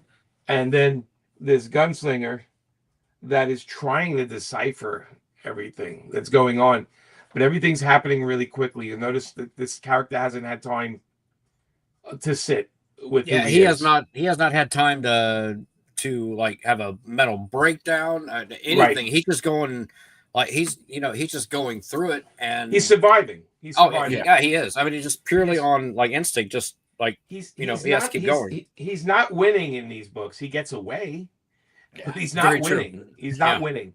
Yeah. And in the Spawn universe, they want a winner to be a Spawn. They want somebody that knows what they're doing. You know, they don't want somebody broken, let's say. And in the thinking with the Spawn universe, right? It's the when somebody's wounded, the scar builds up stronger. Mhm. It makes them stronger. The more they're wounded, the stronger they get. Oh right? yeah. Okay, and that's a theme in the character. So it has everything to do with the gunslinger that we're creating. And you can see that he's starting to get a little bit more understanding of what any kind of capabilities he might have. It's starting to be more and more revealed in a very slow way, but he seems to be learning as he's going as well. Yeah, there's a scene in the last few pages of issue 6. Oh, okay. Where the wolves are, Mm. and something happens in there. So much so, Todd called me about it. Oh, wow. And I explained it to him, and he laughed. He said, "Oh, that's good. Okay." So again, this is a boss who reads everything. Gotta love Todd. Gotta love right? Todd. Yeah, man. He asked the right question when he called me. I was like, okay, he's reading it. It's like, why is that? And I explained it to him, and he says, that makes total sense. I'm like, great. Yeah. Okay. So there's a lot of complicated. It's unlike any book I've ever written, because, like I said, not everything is. It's easy to write Batman. He lives in a place with Alfred, and his parents died, and we know everything about Batman. We know everything about Superman.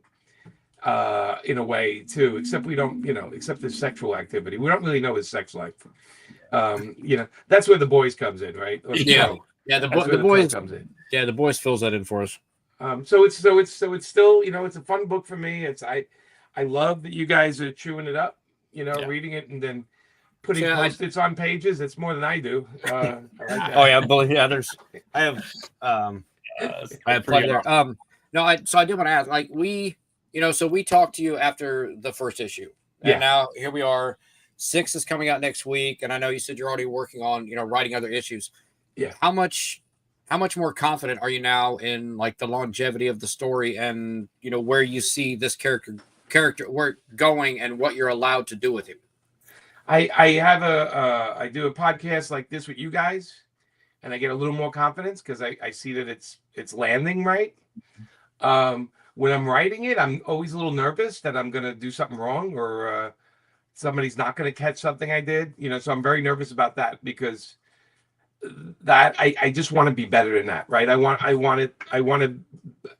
get it right every time. And sometimes it's not possible. Sometimes I get thrown to the left, or none of us are perfect. So no, I mean, sometimes there's a fiddle. There's no fiddle when there should be a fiddle. There's no fiddle. But I like how you just filled that in. That's great. I mean, that is comics, right? Look, comics when we were kids used to move one panel. It's like, Superman's on Mars, and the next panel is at the Daily Planet typing, and I'm like, wow, So everything is a little crazy, but I definitely have another year or two easy laid out in my head. Like, and you know, unless the book doesn't sell anymore, that's the only way I'm going to get kicked off it, because I am getting the work in, and I'm trying to do a good job. I'm noticing in the comments, a guy says Jimmy wishes he was Wesley Snipes. Yeah, I don't know what that means. Where did that come in, Jamal? I don't understand. I need darker. Oh wait, do I have darker sunglasses? Let me see.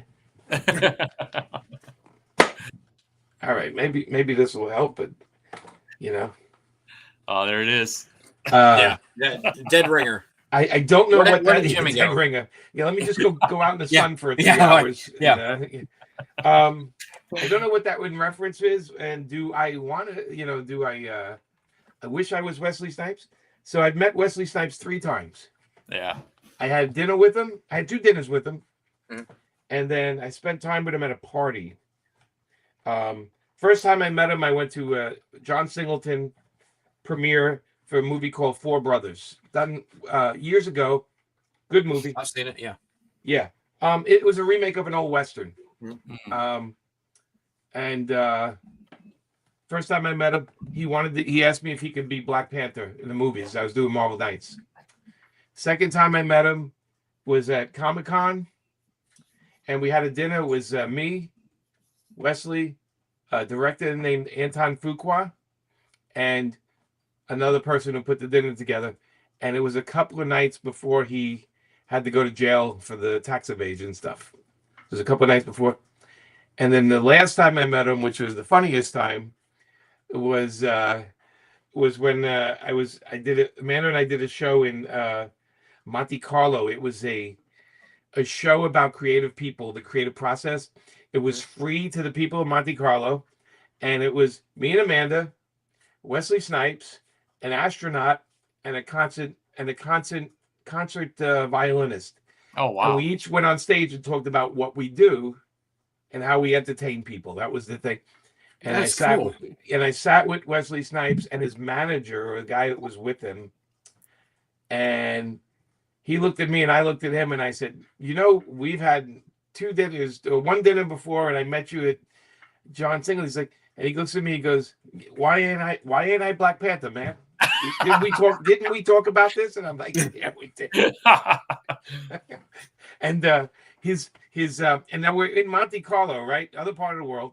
And the person that's handling him, I asked him, I said, where are you from? And he goes, you'll never guess where. It's a small town, you never heard of it. Anyway, we're from the same town.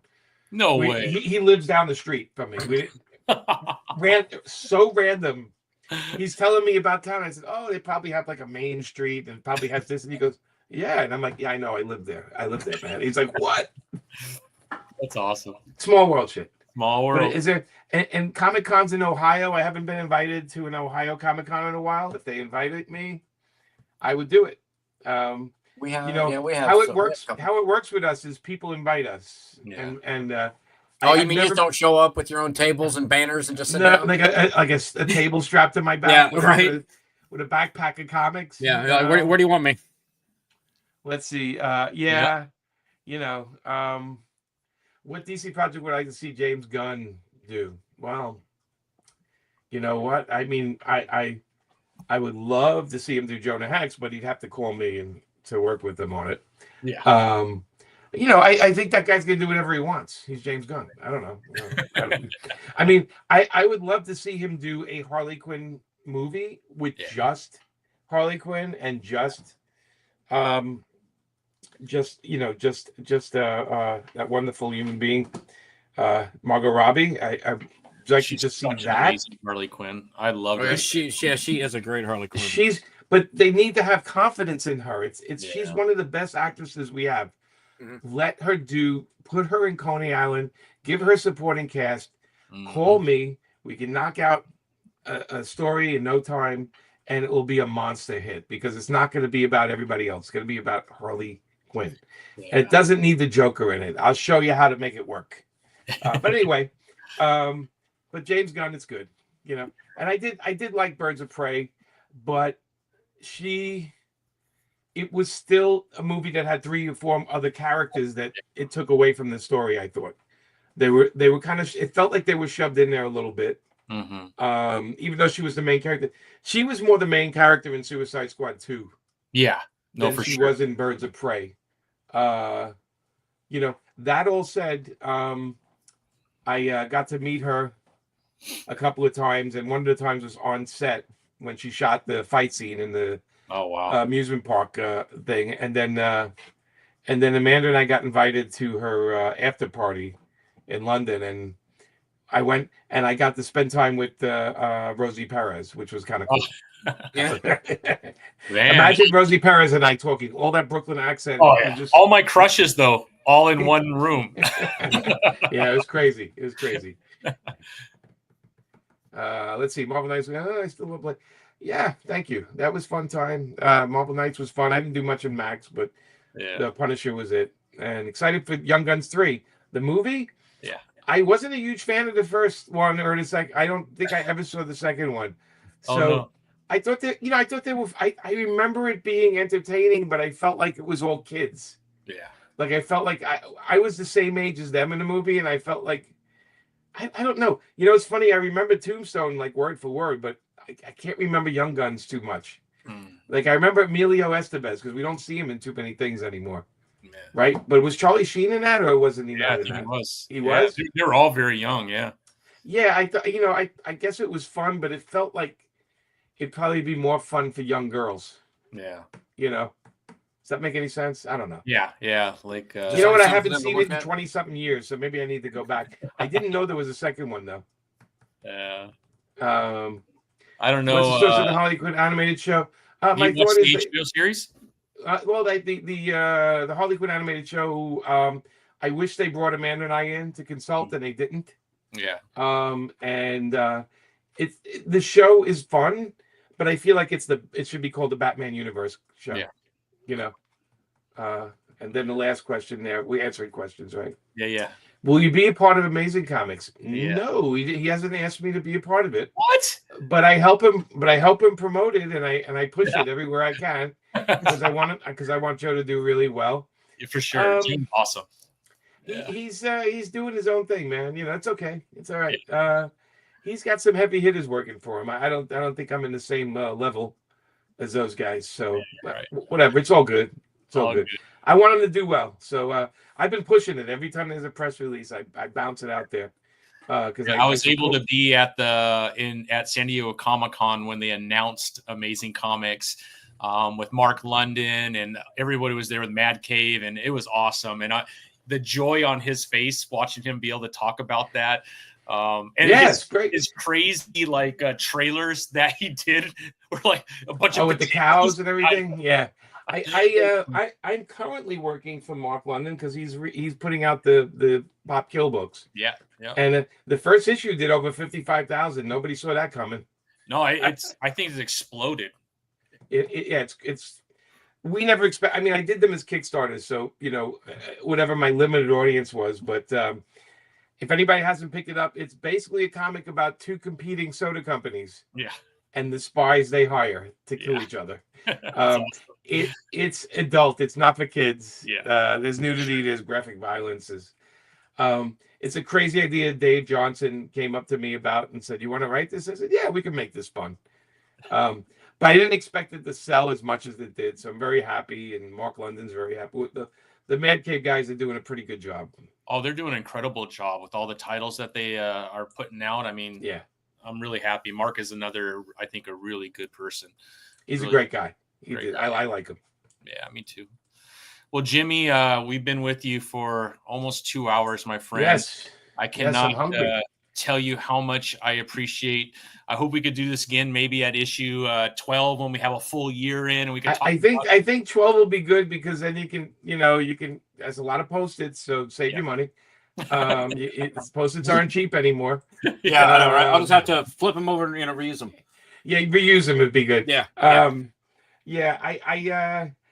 don't wait till 12. Let's do 9. Okay.